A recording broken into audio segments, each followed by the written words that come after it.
G'day everybody, welcome to another Affinity photo tutorial. This week we're going to do this Harry Potter Patronus tutorial that I've got on screen here. So as usual, let's get started. This is the photo that we're going to start with today, and as usual, all the links to all these photos will be in the description below. So on our background copy here of our forest, the first thing we're going to do, come down here to our adjustments and pick recolor. So I'm going to recolor. I'm going to clip this just to that layer so it's only affecting the forest layer. And on the recolor little box here, I'm going to turn this hue all the way up into our blues, the really dark blues. And I'm going to turn the lightness down. I want a really, really dark forest. And we can always adjust this again later if we want to, but I want that really nice and dark. That looks pretty good. Next thing we want to do for our forest is we're going to add some rocks down the bottom here. So we're going to come over here to this picture of a beach just with the rocks, and I just want these rocks here. So I'm just going to use my selection brush, small brush, and I'm just going to select these rocks here. So the bottom selection doesn't matter too much, we won't see that, but we want the rocks to be selected fairly well here. And let's just zoom in a little bit and make our brush a little bit smaller so we can just go along the top, make sure our selection is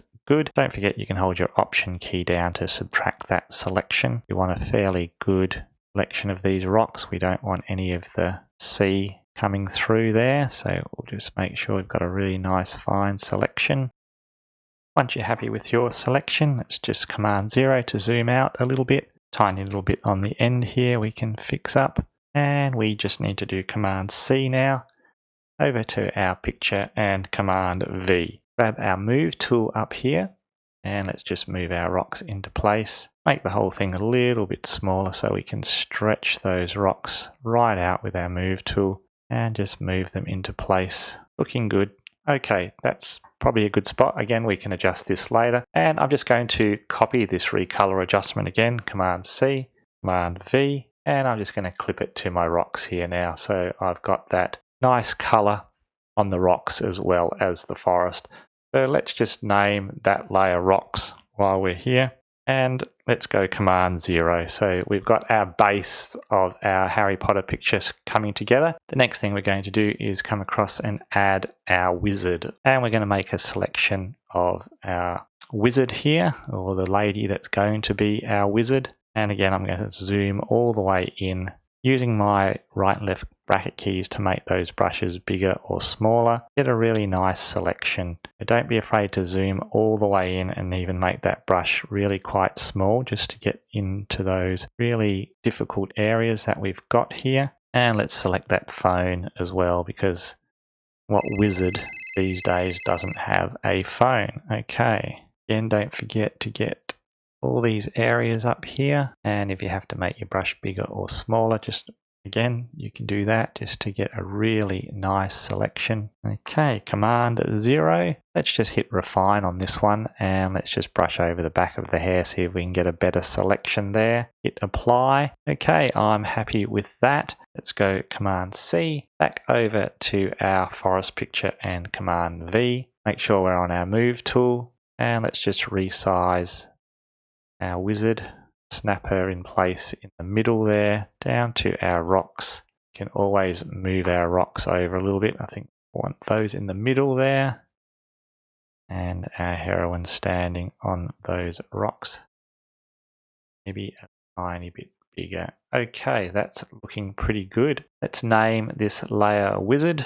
Let's name it Wizard 1 because I am going to duplicate this layer again. But for the moment, let's name this one Wizard 1. Come down here to our adjustments and add a levels. Again, let's clip that just to the wizard or the lady layer here. And I'm going to bring my blacks down to about 5%. And also my output white, I'm going to take down quite a bit. I get rid of a lot of those sort of highlights there. And maybe about 30 is looking pretty good. We can again adjust those a little bit later if we want to. Now let's duplicate that layer, and we'll call this one down here now Wizard 2. I'm going to bring over the wand now And on this layer you can see I've already selected this one just to save a little bit of time using the same method, just zooming in, resizing my brush to get the best selection that I can get. So I'm just going to Command C on this one now, over to my main layer here and Command V. Now that wand picture I want in between the Wizard 1 and the Wizard 2, and you'll see why when I come to put it here it goes in front of the wizard and not on the back. So let's resize that wand. I'm going to zoom in a little bit here because we want to get the right size. We're going to have to really make that wand a lot smaller and move that up, turn it around a bit straighter, position that. Command 0 to see if that's looking okay. No, let's move it around maybe a bit bigger. And that's not looking too bad at the moment. We can always resize that again later as well. So let's name that layer wand while we are here as well. So we've got our forest, got our rocks, our wizard and our wand in place. The next thing we need to tackle is the stag. So let's move on to the stag. So let's move over to our stag and we're going to come here to our selection brush tool. And this one is a fairly difficult selection. So what I usually do with selections like this is I zoom all the way in as far as I can go, really quite close. I'm holding my shift key down and just moving around. And we're going to make our brush really quite small. Get right in on all of these selections and just take your time going down. We want to, on this stag, we want a really, really good selection. So all these areas here, we want to be really quite close. So don't forget, you can resize your brush, make it bigger, make it smaller, just to get a really nice selection. Where you think you've made a mistake, just hold your Option key down and you can take that away. It makes a big difference on the end. So keep going with your selections all the way around and take your time, get a really nice selection. When you come down to the body and the head, basically we just want to select sort of like this area here into sort of like to a point. So I won't continue with the selection because, like I said, it takes about 20 minutes to select everything and make it look really good. So I've already done one here that I've done the selection on to speed things up a bit. And as you can see, if you zoom right in, I've made all those selections all the way around the deer and come to sort of a point in the end here. So let's just go Command 0 to come back. So the next thing we'll do now we've got our selection is we'll make a copy just of the part of the deer that we've selected with a Command J, and we will add a new pixel layer and we'll drag that underneath the deer. We can now get rid of our marching ants, and on this pixel layer underneath our deer here, I'm going to fill that pixel layer with black. Okay, we can turn off this background layer here. We don't really need that one anymore. So we've got our deer here now on a nice black background. The next thing for our deer here, we're just going to make it a little bit bigger, and on the background layer here, just of the deer, we're going to come over here to our smudge tool. And we're going to grab a brush, but we're going to grab an oil brush. I've seen this effect done on one of the Affinity Revolution tutorials. I'll link that one below. It gives you sort of like an oil painting effect. And the brush we're going to use is this one here, 128 in the oil brushes. We want our flow down to 30%. And we want our strength at 30% as well. So flow and strength for the smudge tool. And what we're going to do is zoom in a little bit more. We're going to start off our brush a little bit smaller. We're going to start brushing this effect in on the fur here. And we want to go the way fur is traveling to get this really nice sort of looks like an oil painting effect on our stag here. And we want to do this all over the stag. Make sure we get every little area to make it really look really nice. The only thing that you don't want to do is the nose and the eyes. So you want to go around the eyes, make your brush a lot smaller. You want to go around the eyes, go the way that the fur is going, like I said. And you also want to do the same for the nose. Don't do this nose part here. Just go all the way around.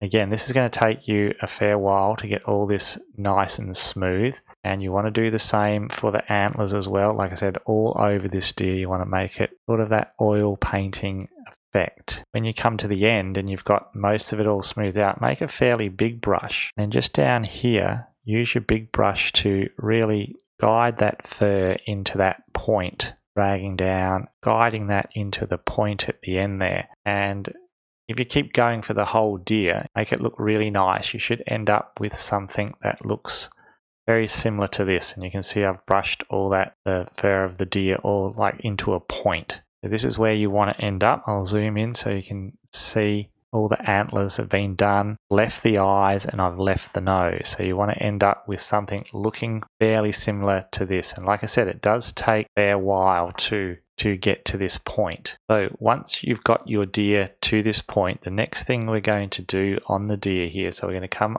over here onto the deer layer or the stag layer. You can actually call that stag if you like, stag or deer. What we want to do here now is add a gradient map. So we're going to come down here to our adjustments again. We're going to come all the way down to gradient map, and we're going to add a gradient map. And again, we only want it affecting the deer layer, so we're just going to flip it to that deer layer. On our gradient map here, we're going to take our first color here and click on color, and we want it in the really dark blues, like really, really dark blue. Second color here, we want like a cyan blue, so a really nice cyan, so we can make that really, really cyan. Take that luminous all the way up to 100. And on our last color here, we're going to make that one white. So I'm just going to click right in the corner here and make it white. You can see we're starting to get that sort of Patronus look now. This one here, the middle dot on our gradient map, we're going to take this to the left just to give that a little bit more brightness. Don't overdo it.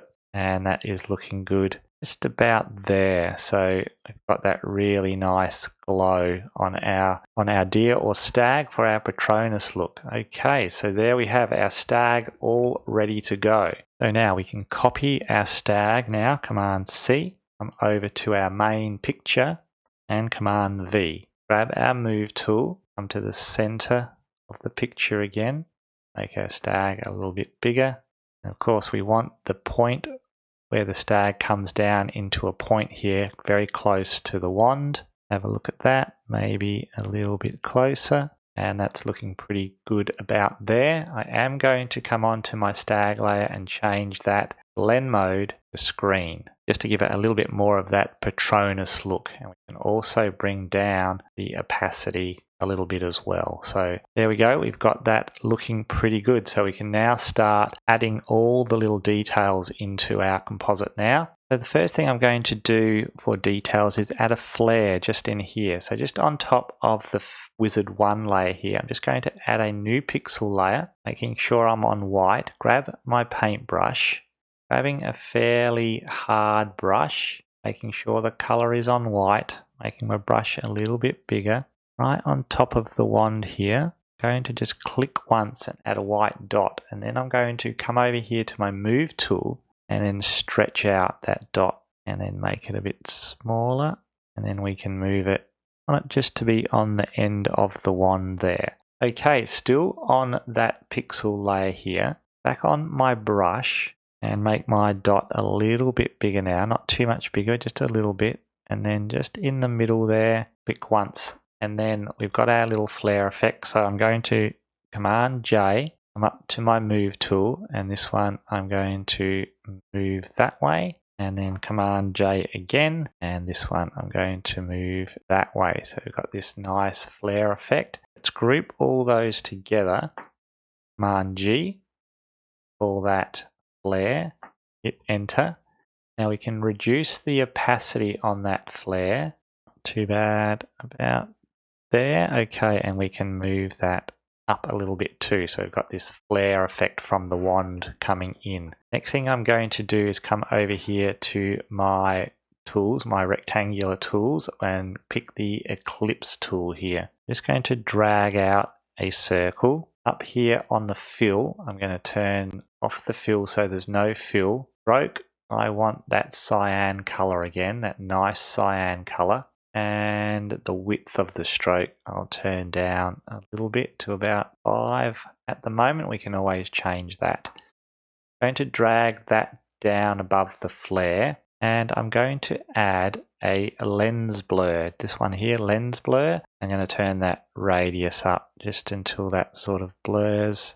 About 28 at the moment. Clicking on that circle, I'm going to drag it up, make sure I'm on my move tool. I'm going to drag it up just where that flare is, maybe make it a little bit smaller.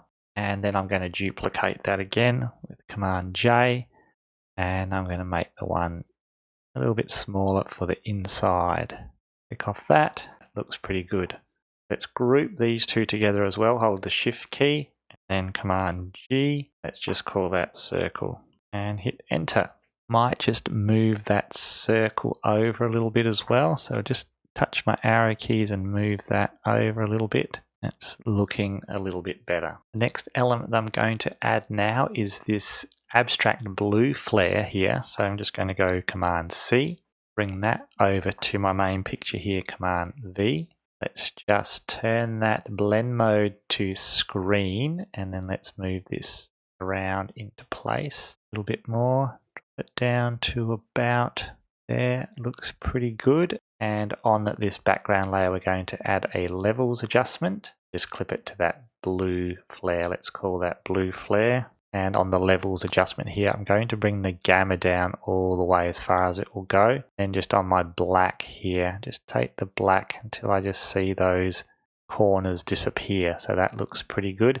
On the blue flare layer, I'm going to just click on my erase brush here. And I'm just going to erase these bits down the bottom of our wizard or heroine here. And let's zoom in a little bit. Take our brush quite small. Let's get rid of some of these bits as well. Okay, Command 0. That's looking pretty good. And resize that again a little bit if we want to. Just turn that a little bit. And that's looking pretty good. What I'm going to do is grab my flare layer here though. I'm going to bring that up the top. And I'm going to increase the opacity on that one a little bit just to hide that sort of blue there. Looking a little bit better. I might make that a little bit smaller just on my move tool. Might bring that flare in a little bit smaller. There we go. The next thing that we're going to bring over is going to be our fog. So Command C, back to our main picture, and Command V. This one we're going to turn all the way around, holding our shift so it snaps into place. And let's just make it full size. Change the blend mode to screen, call it fog while we're here so we know what we've got here. Fog, drag it all the way across, and on this one let's bring that down to about 50. Let's take this one on top of our wizard here, and let's go Command J, take this other one behind our wizard here. So we've got two fog layers. One on top, I think I'll drop the opacity all the way down to about 15 or 10%. The one here will be 50%. So we've got our fog in front and behind our wizard here as well. So we've got a bit of that blue flare on her hair there. So let's just get rid of that. Okay, the next thing we will bring over into our composite is our stars here. So Command C, back over to our main layer and Command V. Again, move tool, and let's move that all the way around, holding Shift key to snap it into place. And again, we'll change that to screen, call that stars. And again, we want that layer in front of our model here. Command J, and another one behind our wizard or model here. Front one again, I'm going to change all the way down to about 10%. Change that if we want to. And the bottom stars one here, I'm going to change down to 50%. So there we go, that's looking pretty good. And what I'm going to do is add a little bit more detail down here. So on our model picture here, I'm going to add a new pixel layer. Make sure I'm in black. Brush I want is a nice soft brush. Make sure I'm on my brush tool and fairly bit of a bigger brush here. And I'm just going to brush in a little bit of a black under her feet there, and then reduce that opacity just for a little bit of shadow on that rock. While I've still got my brush here, I'm going to add another pixel layer. I'm going to add underneath this model here, just another pixel layer here. I'm going to grab my color picker, pick this sort of cyan color, activate that color, got my brush, nice big soft brush, make my brush a bit bigger. I'm going to bring up my flow and my opacity. And with that color, I'm going to just click once with a nice big brush, and I'm going to get my move tool and stretch that out a little bit, bring that opacity down to about 50% as well. And the last thing that I might add to this picture is one of these geometric shapes. So I'm going to click on my rectangular marquee tool. I might take this triangle one here, Command C, back over to this picture, Command V. Again, we'll change that to screen. Bring this all the way up the top, over to the move tool. Let's make it quite big. Put it in the middle here. Let's reduce the opacity to 50%.